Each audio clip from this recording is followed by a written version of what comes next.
Good morning आणि सुप्रभात सर्वांना। आज आहे रविवार, पौष महिन्यातला पहिला रविवार। या रविवारी आपण सूर्यनारायण केलेली आहे सूर्यनारायणांची पूजा। ती पूजा सकाळी लवकर उठून करतात। या पूजेसाठी पाठावर मी काढलेले आहेत सूर्यनारायण आणि आदित्य रानूबाई यांची पूजा करायची असते। याला गुळ खोबऱ्याचे नैवेद्य ठेवतात आणि आपल्याकडे जे काही फळ या पूजेसाठी गाजर, बोर, डाळे अशा गोष्टी। माझ्याकडे किचनची खिडकी पूर्व दिशेला येते आणि पश्चिम साईडला तुळस येते बाहेरच्या साईडला, त्याच्यामुळे मी ही पूजा किचन मध्येच मांडून घेतली। सूर्यनारायणपाशी पूजा केली आणि बाहेर तुळशीपाशी नेऊन ठेवून दिला पाठ।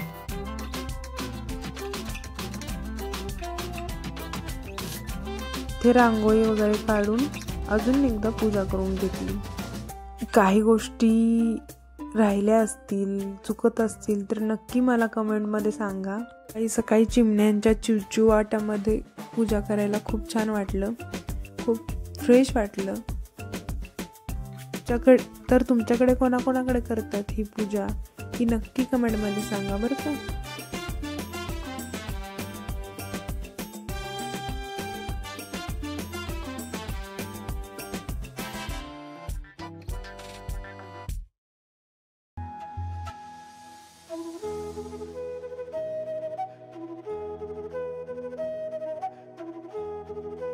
तर आपण आता बनवतोय पावट्याची भाजी। हा बघा फ्रेश फ्रेश पावटा घेऊन घेतलेला आहे। चॉप करून घेऊन कांदा आणि टोमॅटो मस्त असं बारीक चॉप करून झालेला आहे। तर आता पुढच्या तयारीला लागूया।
महिना आला की तीळ, गुळ आणि शेंगा यांना खूप महत्त्व होतं आणि शेंगदाण्याच्या पोळ्या ह्या तर या महिन्यात बनतात। आणि रविवारी खास प्रसाद किंवा नैवेद्य म्हणून शेंगदाण्याच्या पोळ्या आणि बोटव्याची खीर यांना खूप महत्त्व आहे। म्हणून आज नैवेद्यासाठी मी बनवते शेंगदाण्याच्या पोळ्या।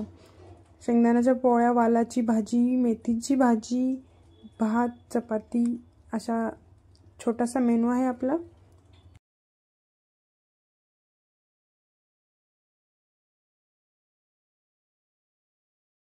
सगळा स्वयंपाक तयार झालेला आहे। तर चला आता नैवेद्याचं ताट तयार करून घेऊयात। नैवेद्य दाखवून घेऊयात आणि कहाणी वाचण्यास सुरुवात करूयात।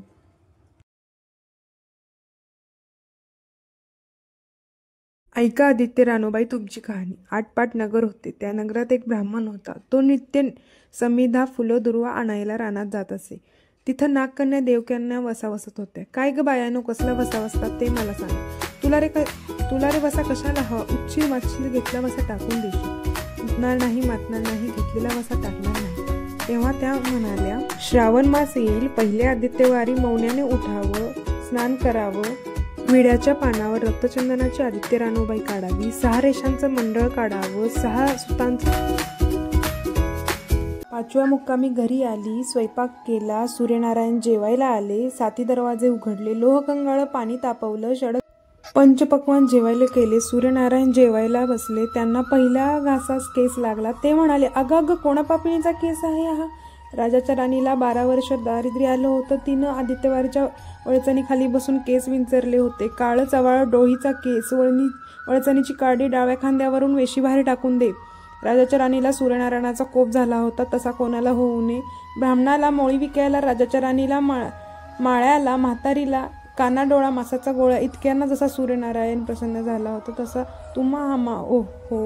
ही 60 उत्तराची कहाणी, 5 उत्तरी सकाळ संपूर्ण. मला दुपारचे वाजलेले आहेत 4 आणि मी निघाले आहे जिजाला घेऊन गार्डनमध्ये आणि वागेश्वर मंदिरात दर्शनासाठी. तर चला, जिजा खूप एक्साइट आहे गार्डनमध्ये जायला.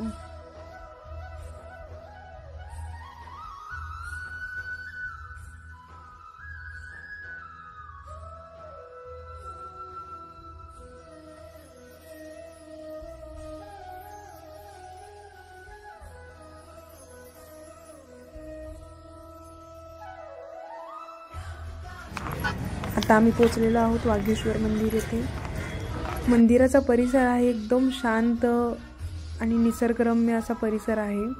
खूप छान, खूप फ्रेश आणि पॉझिटिव्ह वाटतं या परिसरात. चला दर्शन घेऊया.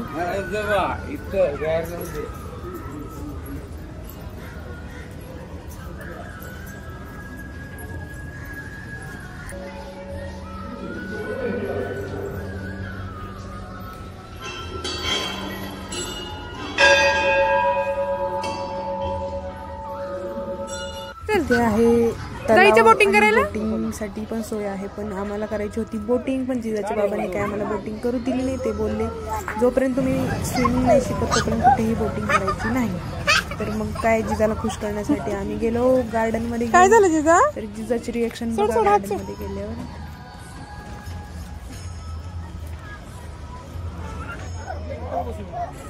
काय होतंय मॅडम? कुठे आली तू? आइए सोड ना तुझा.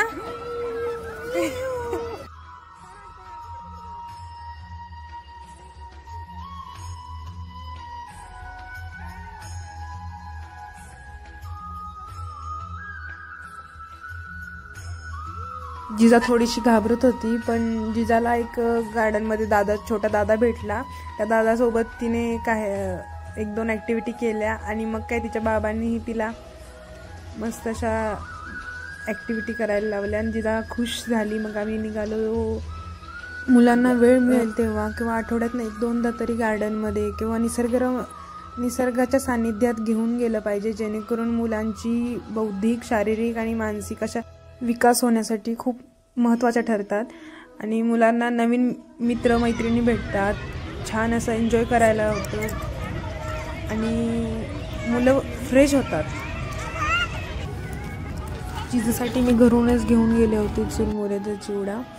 तर तिच्या बाबांची तिची मस्त अशी पार्टी चालली आहे, चुरमुऱ्याची पार्टी. आणि चला, तर आता खूप वेळ झालेला आहे आणि आम्ही आता निघालो आहोत घरी माघारी. येताना मग आम्ही थांबलो ज्यूस सेंटरवर ज्यूस पिण्यासाठी. माझा उपवास असल्यामुळे मी घेतला पपईचा ज्यूस. जिजा आणि मस्त असा ज्यूस एन्जॉय करतोय. चला, तर मग आपल्या आजच्या ब्लॉगमध्ये आपण इथेच थांबूयात. कसा वाटला ब्लॉग नक्की कमेंट करून सांगा. आवडला असल्यास लाईक करा, शेअर करा आणि सबस्क्राईब करा. बाय.